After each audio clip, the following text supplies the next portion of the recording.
Big boss Malayalam season 7 live അപ്ഡേറ്റിലേക്കാണ് പോകുന്നത്. അല്പസമയം മുൻപ് ഷാനവാസും ആദിലി നൂറയും തമ്മിൽ നല്ലൊരു രീതിയിലുള്ള വഴക്ക് നടന്നിരുന്നു. അതിലുള്ള പ്രധാന കാരണം നോമിനേഷൻ തന്നെയാണ്. നോമിനേഷനിൽ ഷാനവാസിനെതിരെ ആദില നോമിനേറ്റ് ചെയ്തു. ഷാനവാസ് ഒരു മെയിൽ ഷോവനിസ്റ്റ് ആണ് എന്ന് പറഞ്ഞുകൊണ്ടാണ് ആദില ഷാനവാസിനെ നോമിനേറ്റ് ചെയ്തത്. ആദില ഷാനവാസിനെ നോമിനേറ്റ് ചെയ്തത് ശരിയോ തെറ്റോ എന്ന് ചോദിച്ചാൽ ഞാൻ ഈ ഒരു വിഷയത്തിൽ തീർച്ചയായും ഷാനവാസിൻ്റെ ഭാഗത്താണ്. കാരണം ഷാനവാസ് ആദിലയെയും നൂറിയെയും എങ്ങനെയായിരുന്നു കണ്ടിരുന്നത് എന്നത് നമുക്ക് എല്ലാവർക്കും അറിയാമല്ലേ. അങ്ങനെ ഇരിക്കെ ഷാനവാസ് ഒരു മെയിൽ ഷോവനിസ്റ്റ് ആണ് എന്ന് തോന്നിയെങ്കിൽ ആദില അത് ആദ്യം തന്നെ തുറന്ന് പറയണമായിരുന്നു.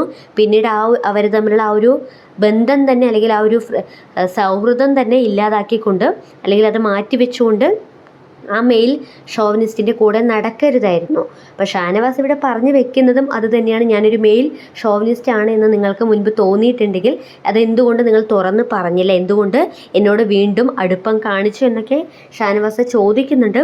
എന്തായാലും ആദിൽ ഇവിടെ കാണിച്ചിരിക്കുന്നത് തീർച്ചയായും ഷാനവാസിനെ പിന്നിൽ നിന്ന് കൊത്തിയതാണ് എന്ന കാര്യം വ്യക്തമാണ്.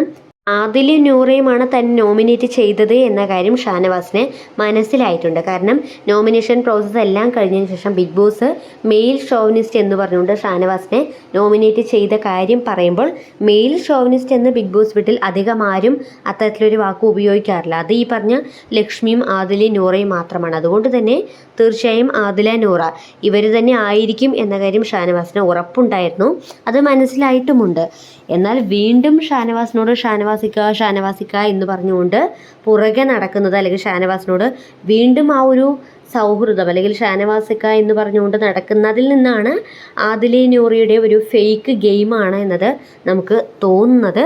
എന്തായാലും ഇതേ ചൊല്ലി 3 പേരും പരസ്പരം അങ്ങോട്ടും ഇങ്ങോട്ടും നല്ല രീതിയിൽ വഴക്കായിട്ടുണ്ട്. ആദില പറയുന്നുണ്ട്, ഞാൻ നിങ്ങളെ അല്ല നോമിനേറ്റ് ചെയ്തത്, ഞാൻ മറ്റൊരു വ്യക്തിയാണ് നോമിനേറ്റ് ചെയ്തത്. പക്ഷെ ആ ഒരു വ്യക്തിയുടെ പേര് പറയാൻ എനിക്കിവിടെ താല്പര്യമില്ല, എനിക്ക് അതിനോട് തീരെ താല്പര്യമില്ല എന്നൊക്കെ ആദില പറയുന്നുണ്ട്. നൂറ പറയുന്നുണ്ട്, അങ്ങനെ ഇപ്പോൾ നിങ്ങളെ നോമിനേറ്റ് ചെയ്തെങ്കിൽ എന്താണ് ഇത്ര പ്രശ്നം, അതിലെന്താണ് കുഴപ്പം എന്നൊക്കെ ചോദിക്കുന്നുണ്ട് നൂറ. അതിൽ ഷാനവാസിനെ നോമിനേറ്റ് ചെയ്തു എന്ന കാര്യം നൂറയ്ക്ക് അറിഞ്ഞിട്ടാണോ അറിയാത്തതാണോ എന്നത് എനിക്കറിയില്ല. ഇപ്പോൾ നൂറ ചോദിക്കുന്നത് പോലെ എന്തുകൊണ്ട് നോമിനേറ്റ് ചെയ്താൽ എന്താ പ്രശ്നം എന്ന് ചോദിച്ചാൽ അതിലൊന്നും യാതൊരുവിധ പ്രശ്നവുമില്ല. അപ്പോൾ നോമിനേഷനിലൂടെ ഒരു വ്യക്തിയെ പുറത്താക്കുക, എങ്ങനെയെങ്കിലും ഒരു എതിരാളിയെ പുറത്താക്കുക എന്നുള്ളൊരു അൾട്ടിമേറ്റ് ഗോളാണല്ലോ. അങ്ങനെയെങ്കിൽ ഷാനവാസിനെ പുറത്താക്കണം എന്നുള്ളൊരു ഉദ്ദേശത്തോടു കൂടിയാണ് അതിൽ ആ നോമിനേഷൻ നടത്തിയിരിക്കുന്നത്. അതുകൊണ്ട് തന്നെ ആ ഒരു വ്യക്തി പുറത്ത് പോകണം എന്നതാണെങ്കിൽ പിന്നെയും ഷാനവാസിക്ക എന്ന് പറഞ്ഞുകൊണ്ട് പുറകെ നടക്കുന്നതിന് പിന്നിലെ ലോജിക്ക് എനിക്കൊരിക്കലും മനസ്സിലാവുന്നില്ല. എന്നാലും ഷാനവാസും ആദിലയും നൂറിയും പരസ്പരം അങ്ങോട്ടും ഇങ്ങോട്ടും ഒരുപാട് കാര്യങ്ങൾ പറഞ്ഞിട്ടാണ് വഴക്കെടുത്തത്. ഷാനവാസ് പറയുന്നുണ്ട്, നിൻ്റെയൊക്കെ തനി സ്വഭാവം എനിക്ക് മനസ്സിലായി, നീയൊക്കെ കുറേ നാളായി കള്ളം കളിച്ചുകൊണ്ടിരിക്കുകയാണ്. നെവീൻ്റെ കാര്യത്തിലും നിങ്ങൾ ഇത് തന്നെയാണ് കളിച്ചത്.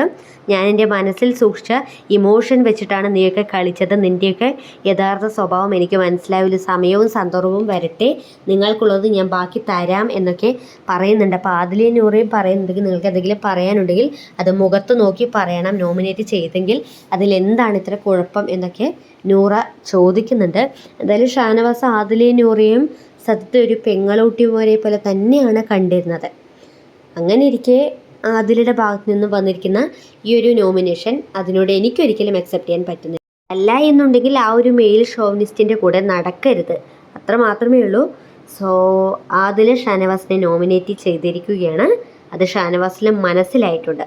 So big boss Malayalam season 7 കൂടുതൽ അപ്ഡേറ്റ്സിനായി നമ്മുടെ ചാനൽ ഒന്ന് സബ്സ്ക്രൈബ് ചെയ്യുക.